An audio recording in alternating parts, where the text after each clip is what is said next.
Deputada, ao longo do ano passado, como a senhora falou, o plenário da Câmara, e muito também por provocação da Comissão Externa de Enfrentamento à Covid, votou diversas matérias de cunho essencial para a população brasileira, com reflexo também positivo na vida das mulheres, como, por exemplo, o auxílio emergencial, que salvou muitas vidas em 2020, e também matérias que tentam combater a violência contra a mulher, que cresceu nesse período de pandemia. Essas pautas continuam agora em 2021, e a senhora também pode citar para a gente outras matérias que a bancada feminina tem como prioritárias neste ano de 2021? Bom, essas pautas continuam, em especial nesta semana, né? Nós precisamos votar na Câmara a questão da retomada do auxílio emergencial. São muitas famílias que já estão passando muito mais necessidades do que passaram no ano passado, porque ainda no ano passado, com um volume grande de pessoas que ficaram desempregadas em função da pandemia, as mulheres que são arrimo de família, que sustentam suas famílias, tiveram suas dificuldades básicas minimizadas pelo auxílio emergencial. Mas neste ano ainda de 2021 a gente não tem este texto aprovado, desde da Câmara do Senado na última semana. Esta semana a gente precisa deliberar esta matéria. Nós precisamos continuar deliberando todas as matérias que as mulheres estão à frente, como na defesa de mais vacinas. Essa é uma das pautas muito importantes que nós temos. A Câmara e o Senado Federal não têm se furtado de votar todos os textos na defesa de mais vacinas, e aí aqui eu quero pontuar que tem um número grande de mulheres que atuam na educação. Então nós precisamos de vacinas também para as nossas professoras, as nossas educadoras, para que elas possam estar nas salas de aula com mais segurança. Digo isso porque eu tenho ouvido muitos relatos dos profissionais da área da saúde que já estão recebendo a segunda dose da vacina, e a alegria deles estarem vacinados, mesmo mantendo todos os cuidados que eles estão tendo no dia a dia, mas eles têm essa alegria de terem tido a possibilidade de serem vacinados. O federal aprovou a chamada PEC emergencial, que permite recursos extraordinários para pagar novas parcelas do auxílio concedido a famílias durante o período da pandemia. Agora, a Câmara deve debater a proposta a partir de terça-feira. O repórter Luiz Cláudio Canuto tem mais informações sobre a matéria. Segundo o presidente da Câmara, Arthur Lira, do PP de Alagoas, a expectativa é de que a admissibilidade seja aprovada na terça e o texto vá à análise na quarta-feira.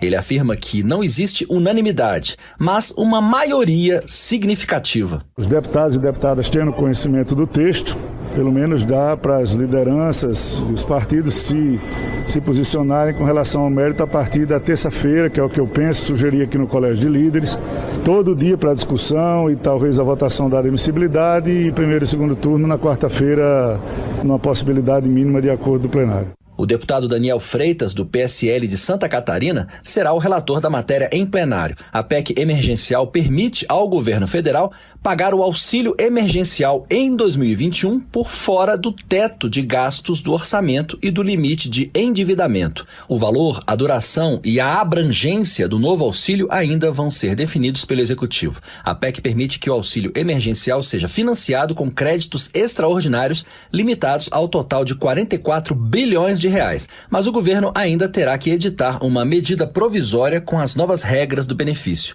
O texto também cria mecanismos de ajuste fiscal para a União, estados e municípios. Será o grande destaque da pauta da Câmara nos próximos dias, na opinião do deputado Aliel Machado, do PSB do Paraná e integrante da Frente Parlamentar do Serviço Público. A principal discussão agora é votar a PEC que trata do auxílio emergencial, porque essa PEC emergencial traz a possibilidade do auxílio emergencial. Porém, ela tem outras nuances, ela tem outros termos junto que nos preocupam. Então, é a discussão predominante que deve ocupar o espaço na semana que vem aqui no plenário. O deputado Joaquim Passarinho, do PSD do Pará, fala sobre a importância do retorno do auxílio emergencial. Precisamos dessa PEC emergencial para que possamos aprovar um auxílio emergencial novamente, em outros patamares, em outra realidade, mas com a manutenção da pandemia, com os problemas ainda avançando sobre o Brasil, nós precisamos dar tranquilidade, dar paz às pessoas que não têm renda, que não conseguem trabalhar em virtude dos problemas que a pandemia traz. A PEC emergencial está na Câmara porque o plenário do Senado concluiu a votação da proposta na última quinta-feira. A proposta a ser analisada agora pelos deputados também prevê a redução de incentivos e benefícios tributários atuais. Segundo o texto, o presidente da República deverá apresentar um plano de redução gradual desse tipo de benefício, mas não seriam atingidos o Simples, o subsídio à Zona Franca de Manaus e os produtos da cesta básica, além do financiamento estudantil para alunos do ensino superior. Da Rádio Câmara de Brasília, Luiz Cláudio Canuto. Pompeu de Matos, do PDT do Rio Grande do Sul, afirma que a PEC emergencial tem mais pontos negativos do que positivos. Ele questiona o montante de 44 bilhões de reais previsto no texto, destinados para o pagamento do auxílio financeiro emergencial. Pompeu de Matos lembra que esse valor equivale a 1/3 do que a gestão Bolsonaro destinou no início da pandemia, quando o benefício era de R$ 600. O deputado avalia que o país passa pelo pior momento da crise sanitária e que, se o novo valor do auxílio emergencial for de R$ 250, como anunciado, mais cidadãos vão morrer de Covid e também de fome. Para Luísa Erundina, do PSOL de São Paulo, é preciso vacinar em massa a população e aprovar urgentemente a volta do auxílio emergencial no valor de R$ 600. Luísa Erundina alerta que, se medidas mais eficazes não forem tomadas, o Brasil corre o risco de aprofundar a crise sanitária mundial, desequilibrando o próprio planeta. Padre João, do PT de Minas Gerais, registra o recorde de cerca de 2.000 mortos por Covid no Brasil em 24 horas. Ele considera um absurdo que a PEC emergencial condicione a volta do auxílio a um arroxo fiscal que afeta trabalhadores em todas as áreas, mas sobretudo na saúde e na educação. Para Padre João, o Brasil precisa do auxílio emergencial para garantir dignidade para as pessoas. O deputado também critica a omissão do presidente Bolsonaro, a quem responsabiliza pela piora do quadro da pandemia e pela falta de vacinas no país. Maria do Rosário, do PT Gaúcho, defende a volta do auxílio emergencial no valor de R$ 600 para os brasileiros que estão em linha de extrema pobreza. Maria do Rosário afirma que o valor de R$ 250 defendido pelo governo não é suficiente para cobrir a alta da inflação e os altos custos de itens básicos à sobrevivência. Rogério Correia, do PT de Minas Gerais, considera que a PEC emergencial é, na realidade, um ajuste fiscal, retirando direitos dos servidores públicos.